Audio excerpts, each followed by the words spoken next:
jam 9.30 PM ya. Setuju ya?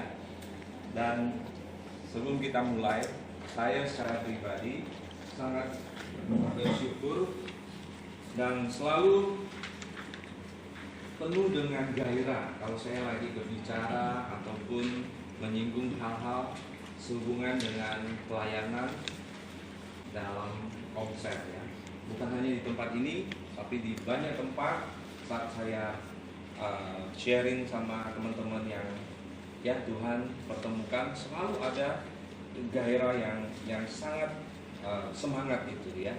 Jadi puji Tuhan malam hari saya percaya kita yang sudah hadir juga yang sudah menginvestasikan waktu yang ada juga tidak mau sia-sia dari tempat ini, dan kita semua mau bersatu bersemangat dan semangat di dalam kita melayani Tuhan. Nah, seperti biasanya di awal pertemuan meeting evaluasi sisi, kita selalu membaca ulang notulen.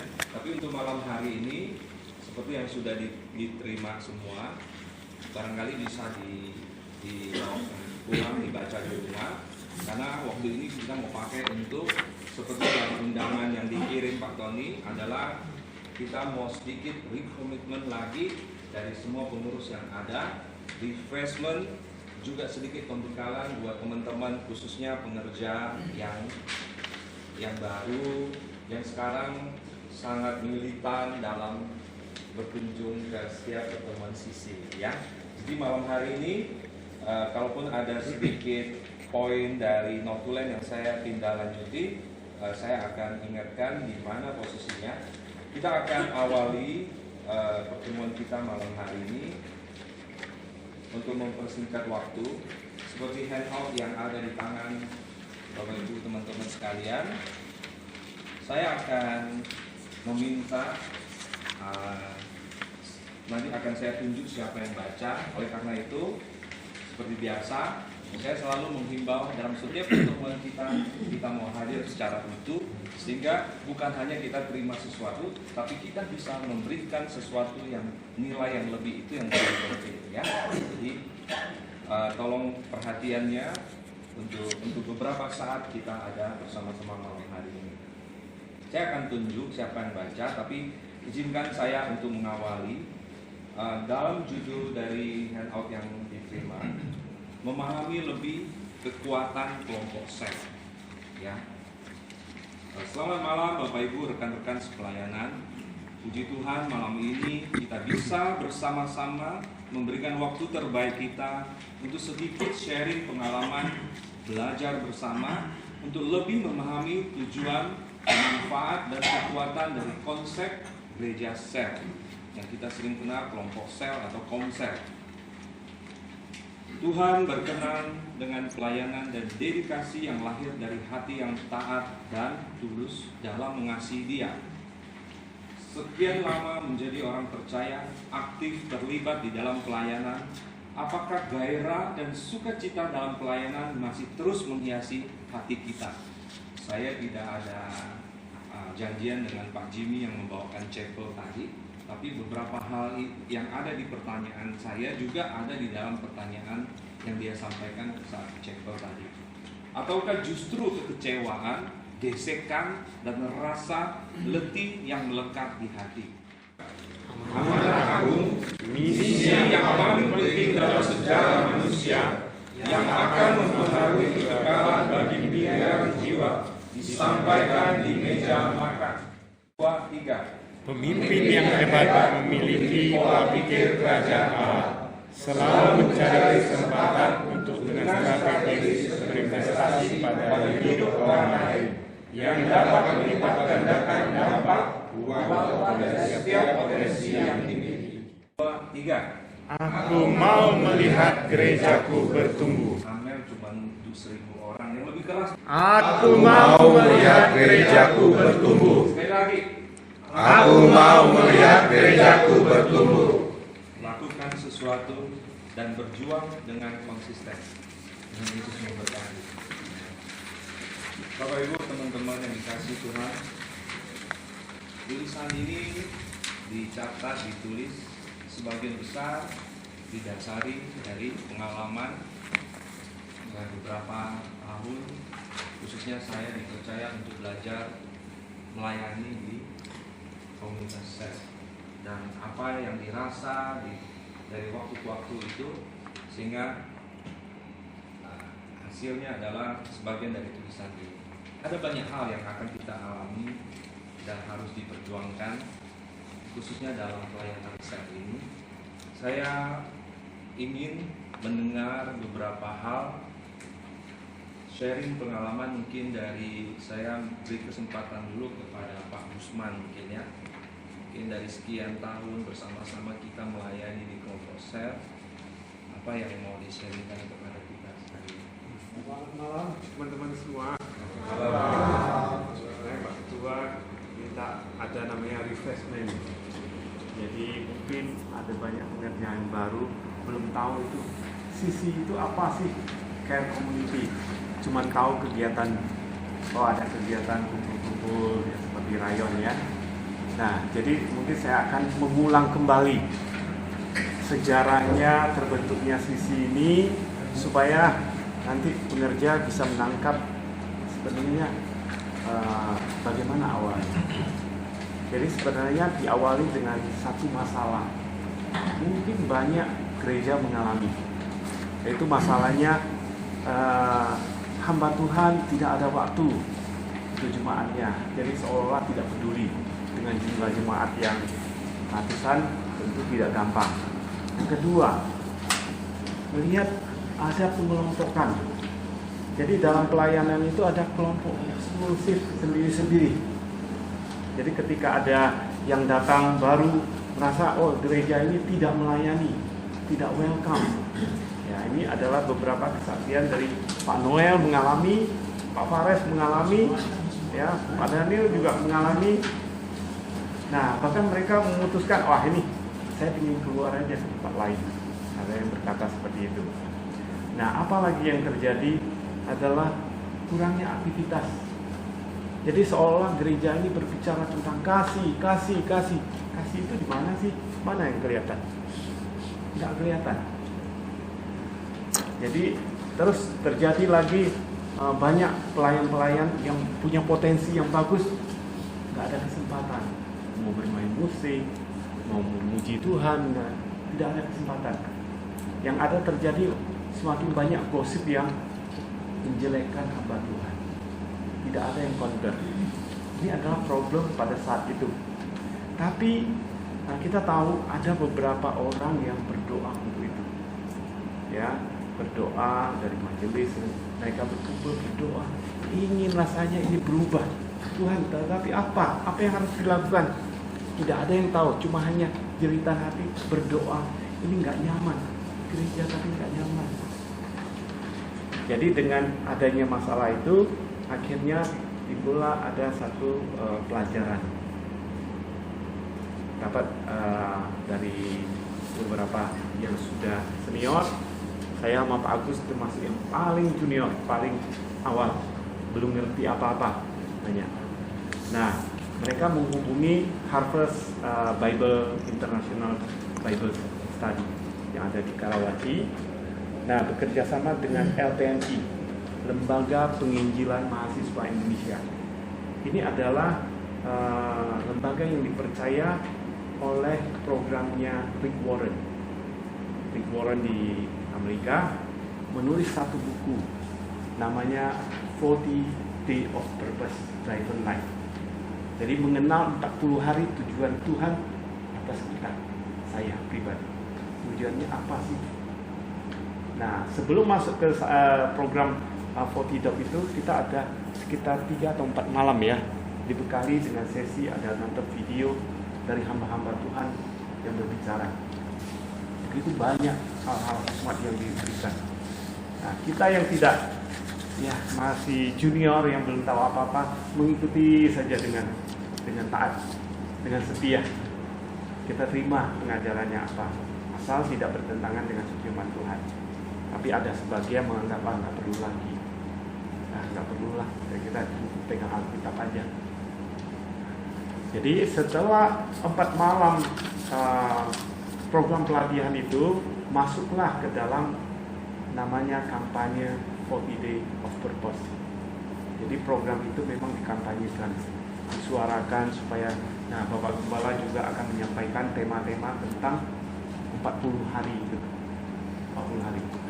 Setelah setiap minggu disampaikan khotbah, di tengah minggu kita berkumpul di tiap tempat, akhirnya dibentuk sisi daerah. Itu namanya kelompok sel. Nah, kelompok sel ada di kalau saya di Penggilingan, ada yang di Nia. Nah, di situ kita berkumpul bersama-sama dengan jemaat, hanya mendengarkan khotbah. Kita tidak melakukan apa-apa, undang teman-teman fasilitator hanya mendengarkan khotbah dari Rick Warren sambil membaca buku 40 Day yang setiap hari kita baca. Dari kita membaca itu ada pertanyaan-pertanyaan yang kita isi sendiri. Nah, setelah selesai dari itu, terbentuklah komsel, kelompok sel itu. Nah, dari situ kelompok sel. Nah, sekarang kita kembali ke soal care community ini apa sih? Akan jadi pertanyaan. Saya akan remind lagi bahwa care community di sini udah jelas bahwa care itu peduli, community adalah komunitas GBDI Bethlehem. Berarti siapakah anggota care community GBDI Bethlehem? Bapak Ibu Gembala, seluruh aktivis, seluruh jemaat itu adalah anggota care community GBDI Bethlehem. Nah, tapi ada namanya nanti sisi Penggilan, itu adalah kelompok sel atau komselnya wilayah. Nah, ada beberapa tugas. Nah, tentu kita punya tadi kita baca dengan keras bersama-sama, aku ingin melihat gerejaku bertumbuh. Itu satu visi yang cukup bagus. Tapi kita belum spesifik. Yang bertumbuh itu apa sih? Ukurannya apa sih? Bagaimana mencapainya? Kita belum ada dapat. Ya, saya bagi ada 4 yang harus bertumbuh. Yang pertama, ketika kita mengenal Tuhan, tentu kita harus bertumbuh di dalam iman atau kedewasaan. Kalau tidak ada itu, kita akan jadi penghalang. Ya, yang pertama adalah bertumbuh di dalam iman. Yang kedua, setelah bertumbuh di dalam iman, tentunya harus bertumbuh di dalam pelayanan. Banyak orang yang melayani. Mungkin kalau baru-baru awal akan sulit. Bagaimana melayani itu, tujuannya untuk apa? Mestinya setelah dewasa harus ada timbul keinginan untuk melayani. Terserah bidangnya apa. Yang ketiga adalah lahirnya pemimpin-pemimpin. Tidak mesti kamu adalah tumbuh dewasa iman, kamu tetap menjadi makan bubur terus. Kalau kamu hanya pengikut terus, tentu kita harus menjadi pemimpin dalam bidangnya, dalam marketplace atau dalam apapun. Yang keempat, sudah jelas kalau kita sudah jadi pemimpin, sudah tahu visinya Tuhan, berarti kita bisa menjangkau jiwa-jiwa. Itu adalah ujung yang paling terakhir. Nah, kalau kita sudah bisa menjangkau jiwa, tentu jiwa-jiwa akan bertambah. Jadi bertambahnya jiwa-jiwa. 4 hal yang bertumbuh. Sekarang pertanyaannya bagaimana mencapai ini? Kita sudah tahu. Saya, Pak Agus, tidak paham sama sekali. Tidak mengerti sama sekali. Dan teman-teman pengurus yang lain juga dulu tidak paham. Akhirnya dengan adanya sisi ini, Tuhan bukakan sedikit demi sedikit apa yang terjadi dengan adanya sisi. Dalam satu, ada beberapa yang sebenarnya tidak ada skemanya, ada beberapa. Yang pertama adalah lahirnya kelompok sel. Nanti akan jelas apa bedanya sih dengan rayon yang selama ini kita ikutin. Nah, di dalam kelompok sel ini tentu ada namanya fasilitator atau ketua sel kelompok itu. Nah, ketika diberikan tugas, kita diajarin, setiap fasilitator sudah dibekali bagaimana memimpin satu sel, bagaimana mengelola orang, mengorganisir orang, menentukan jadwal, waktu. Juga diajarin juga tentang bagaimana kalau ketemu orang yang banyak sekali bicaranya. Nah, bagaimana ketemu orang yang tidak mau bicara, nggak mau bertanya, diam. Semua di situ diajarin. Jadi pada pelatihan sebelumnya sudah ada. Nah, ketika di dalam kelompok sel itu, tentu kita akan menyampaikan ada beberapa hal yang harus disampaikan. Ada pujian dan penyembahan, ada firman Tuhan, ada doa. Nah, ketika mau menyampaikan firman Tuhan, setiap ketua sel atau fasilitator tentu dia akan belajar membekali diri. Kalau nggak dikasih tugas, ya dia nggak perlu, cuma ikut aja. Akan mencari bahan. Nah, dari situ tentu dia akan bertumbuh. Sudah berani menyampaikan firman Tuhan. Padahal kita tidak pernah belajar menyampaikan firman Tuhan. Kita bukan sekolah Alkitab. Kita semua mungkin orang biasa. Tapi di situ punya kesempatan untuk belajar menyampaikan firman Tuhan. Yang kedua, di dalam kelompok sel itu kita belajar bersaksi. Banyak kita tanya, oh berani nggak bersaksi sama orang yang belum kenal Tuhan? Aduh, selalu bersaksi di dalam orang-orang yang sudah kenal Tuhan. Itu juga tidak semua. Nah, di dalam kelompok sel ini kita belajar tentang berdoa. Ternyata orang yang ke gereja, saya pernah ketemu orang yang ke gereja sudah 7 tahun tidak pernah berdoa. Tidak pernah berdoa. Akhirnya di situ kita, oh dia belum pernah berdoa. Ya Tuhan kasih iman, berarti sampaikan firman Tuhan tentang doa. Apa manfaatnya, apa gunanya, apa hasilnya. Setelah beberapa waktu yang kemudian, orang yang tidak bisa berdoa itu bisa berdoa. Nah, apalagi dari kelompok sel ini tentu kita tahu selain kita saling menguatkan, ya Tuhan juga bisa berbicara dengan banyak hal di situ. Nah, dengan bersama-sama di dalam kelompok sel itu terjadi banyak sekali pertumbuhan. Nanti mungkin saya akan saksikan beberapa. Ini adalah kelompok sel yang tidak kita dapatkan ketika di rayon, karena rayon kita tidak dilatih. Tapi ketika kebiasaan itu kita lakukan, kita akan terlatih bisa mencoba di luar, ya, menyampaikan firman Tuhan, bersaksi kepada orang itu akan otomatis, karena semua perlu proses.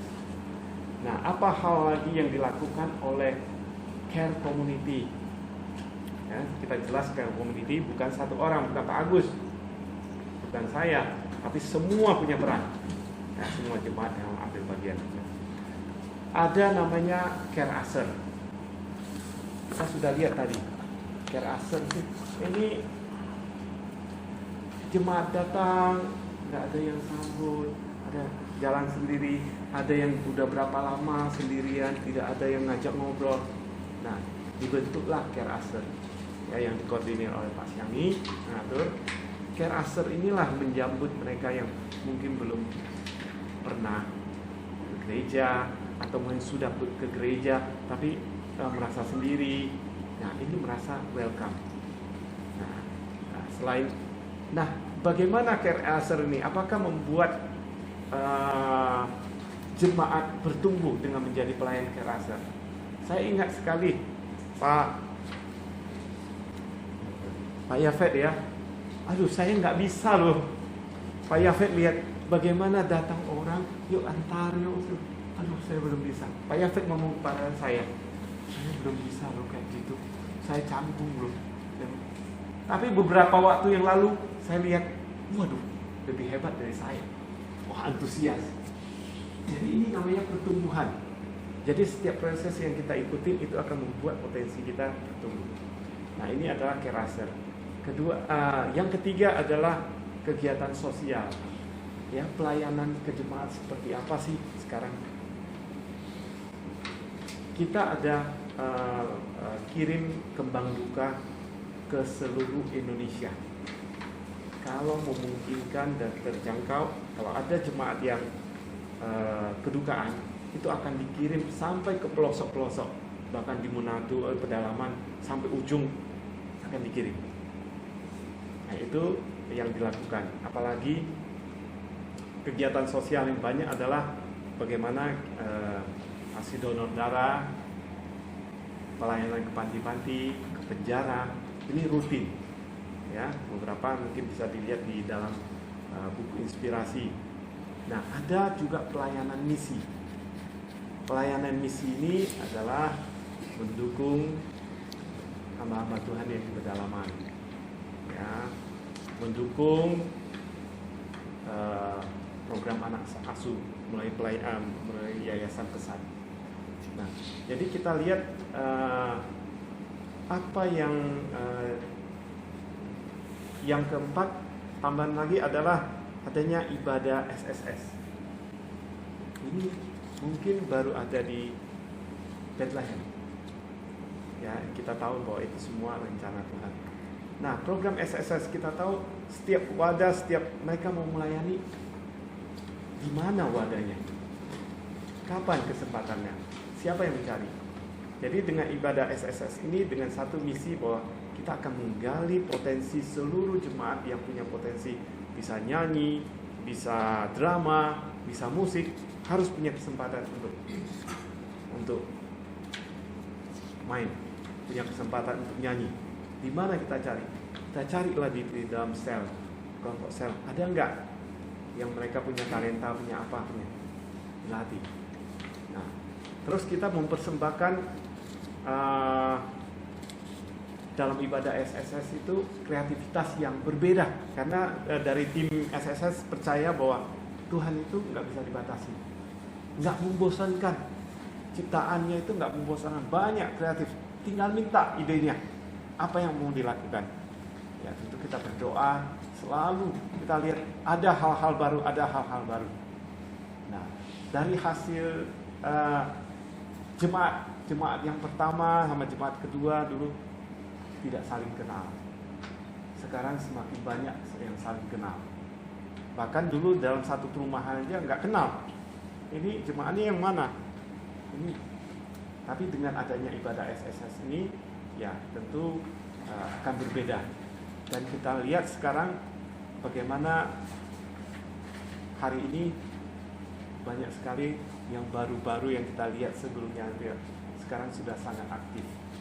Tentu ini adalah satu pertumbuhan yang kita lihat. Kedepannya kita juga sudah membentuk, namanya mempersiapkan generasi-generasi yang akan datang. Ya, dari Pak Stefanus Heru dan Jeffrey sudah mempersiapkan anak-anak untuk dilatih musik, untuk dikembangkan, untuk nyanyi. Itu sudah ada wadah dan sudah disetujui oleh Om. Nah, ini sudah dilakukan. Tentu dengan adanya care community ini kita sudah melihat dampaknya, hasilnya. Ya, tentu ini adalah bukan karena karya satu orang, tapi kebersamaan kita dalam komunitas. Saya ingin bersaksi tentang hasil setelah diproses oleh kelompok sel dan sisi.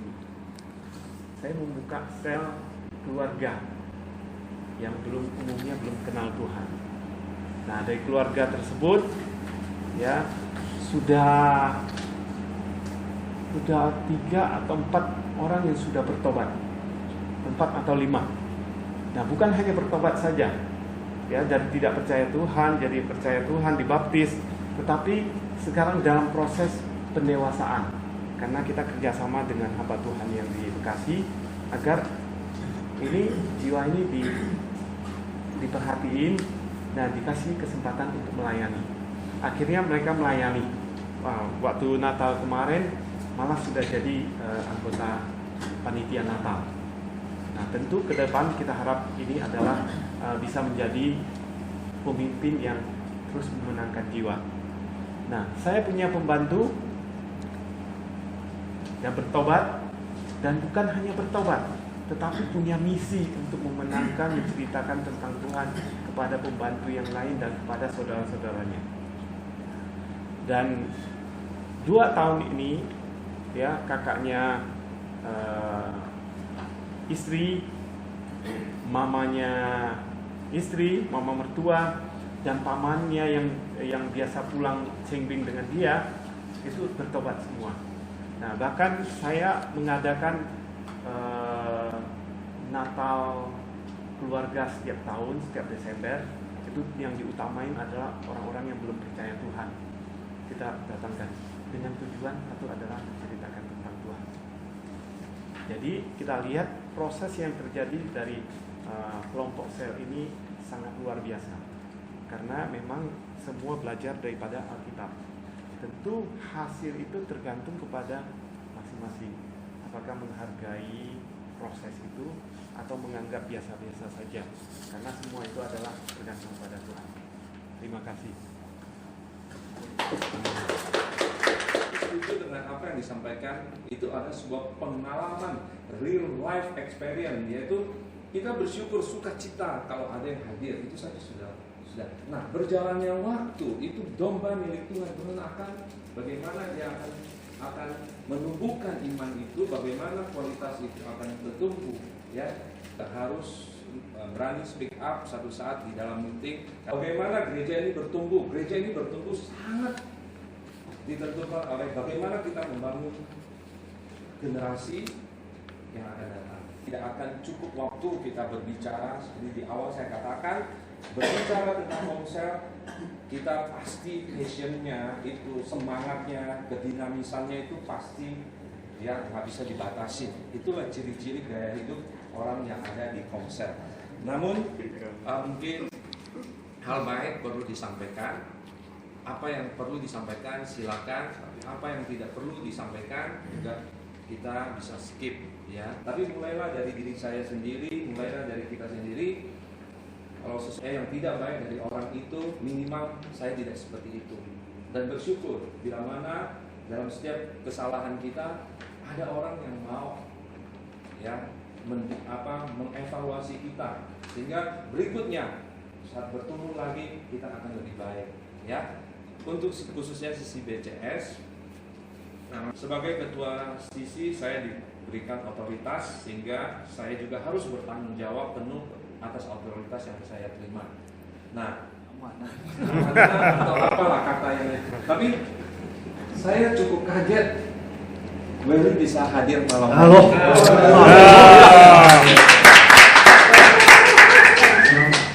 Saya pernah berkata waktu kita sisa 5 menit, saya pernah berbicara dengan Tony.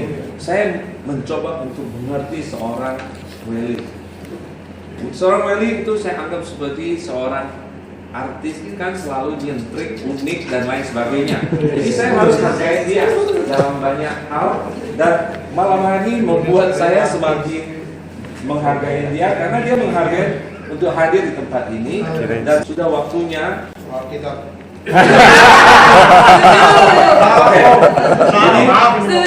Jadi mengenai usulnya ini, saya pikir kita semua setuju ya. Setuju.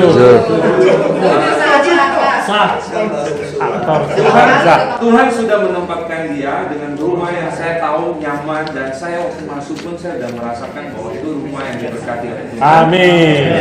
Ditempatkan di satu area di mana ada jemaat, ada tetangga yang perlu mendengarkan keselamatan.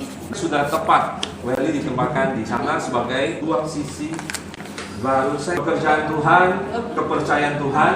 Tadi kalau kita baca, kalau kita percaya Tuhan itu sesuatu hal yang sangat mungkin. Tapi bagaimana Anda bisa ya berpikir bahwa Tuhan mau kita sebagai partner dia dalam misinya, dalam pelayanan yang dia mau percayakan saya dan saudara yang sering kali kurang setia, sebagainya, egois dan sebagainya, mementingkan diri sendiri. Tapi dia mau kita jadi partner dia dalam rencana besarnya Tuhan. Saya pikir sudah waktu semua aktivitas kegiatan sisi AKD itu bukan saya lagi selama ini, tapi adalah Pak Tony. Jadi puji Tuhan, saya pikir malam hari ini bukan sebuah kebutuhan kakak adik. Tuhan akan pakai lebih lagi dengan tanggung jawab yang diberikan. Sudah tepat. Mereka juga akan menikmati pengalaman-pengalaman masa-masa. Saya Pemimpin baru sudah mulai. kita menghargai sekali bagaimana ya seorang yang punya punya visi dalam pelayanan, apalagi dia adalah seorang basicnya pelayanannya sel ya. Tentu saja yang tadi saya singgung, artinya, passionnya, apa semua tuh luar biasa. Kita harus banyak mencontoh dari beliau yang menenangkan begitu banyak orang muda. Dan kita mau dengar sesuatu malam hari, silakan. Untuk apa Anda ada di tempat ini? Oke, thank you, bagus. Saya senang banget bisa mengumpul malam ini sama teman-teman yang dahsyat. Gerakan kelompok sel itu adalah sebuah gerakan yang memang mesti dimiliki oleh semua gereja. Karena mau nggak mau, gereja di akhir zaman harus sudah mulai ngarah ke sel atau pemulihan. Dan buat era ini memang sudah musimnya pemulihan, musimnya gerakan sel. Meskipun sel sudah dimulai 40 tahun yang lalu, tapi tidak semua gereja bisa menghidupinya dengan baik. Nah, harapan kita semua di PDI Bethlehem ini, PDI Bethlehem, adalah sebuah gereja yang benar-benar bergerak dalam komunitas sel yang hidup, bukan hanya sekedar seremoni, tapi gereja sel yang benar-benar bisa hidup bergerak melalui karunia-karunia orang-orang yang di dalam. Nah, karena gereja sel yang berkembang dan hidup itu adalah gereja sel yang mana orang-orang di dalamnya benar-benar aktif melakukan karunia-karunia rohnya, kelebihan-kelebihannya, kemampuan, talentanya semua. Nah, kalau misalnya mau dideteksi setiap kita, pasti setiap kita itu punya kemampuan dan talenta masing-masing. Makanya nggak heran konsep gereja sel di dalam sel sendiri itu semua mesti produktif. Nggak seperti gaya sel model lama atau mungkin sistem ibadah lama. Kalau hamba Tuhan yang datang, hamba Tuhan mesti sharing. Hamba Tuhan yang datang ada pendeta, waduh, yang sudah ditugasin bisa-bisa disingkirin kasih pendeta buat sharing. Tapi kalau dia konsep gereja sel, pasti semuanya bisa berbagi. Gitu. Kadang-kadang kita hamba Tuhan datang, kita di situ sama-sama belajar.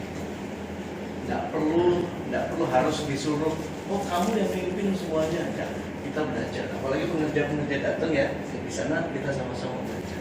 Dalam konsep gereja sel, itu yang pertama itu memang yang paling bagus kalau gereja sel mau bertumbuh, itu setiap individu dia harus punya hati murid dulu. Hati murid yang siap untuk dimurid. Mungkin yang terakhir bisa memberikan tips kepada para staf gereja ini, forward mereka datang berkunjung ke sisi yang ada. Ya, dasar banget. Saya mendapatkan kabar bahwa generasi yang ini, ya, banyak pengerja yang mulai turun ke sisi. Wah, ini sebuah terobosan buat saya. Yes. Karena connect banget. Tepuk tangan. Ini connect banget karena kita lagi nunggu-nunggu dari dulu. Bener, serius. Waktunya Tuhan ya. Ya, nunggu-nunggu dari dulu dan didoain. Dan dasar banget sekarang pengerja bisa langsung turun. Nah, pengerja langsung turun itu mesti bawa hati benar-benar sama-sama belajar aja. Jadi kita nggak usah harus bawa, oh saya ini pendeta, saya ini hamba Tuhan. Nggak dikasih bagian sharing, nggak masalah. Amin. Oh iya, namanya juga komsel kan. Atribut kita semua kita sama-sama belajar. Dan kita harus menyamakan bahwa semua yang ada di komunitas adalah hamba Tuhan. Amin. Amin. Jadi sama-sama belajar aja. Thank you. Dahsyat, setia aja nanti di komsel. Ya, setia aja nanti di sisi masuk ke dalam. Yang terpenting adalah kita sama-sama bangun hubungan. Karena inti daripada komunitas adalah bangun hubungan. Thank you, Pastor Pungking. Sekali lagi terima kasih buat semua malam hari yang sudah hadir. Saya secara pribadi mohon maaf kalau tidak semua teman-teman itu kebagian bicara, ya, karena waktu mengingat waktu. Tapi saya percaya semua kita selalu ini ya, satu hati. Apapun yang menjadi keputusan gereja itulah yang akan kita jalankan ya. Sekali lagi terima kasih untuk kehadiran. Juga mohon maaf bila mana secara pribadi saya ada kata-kata yang salah ya. Kita akan akhiri pertemuan kita malam hari ini. Kita nyanyikan satu pujian. Kita berdiri bersama. karena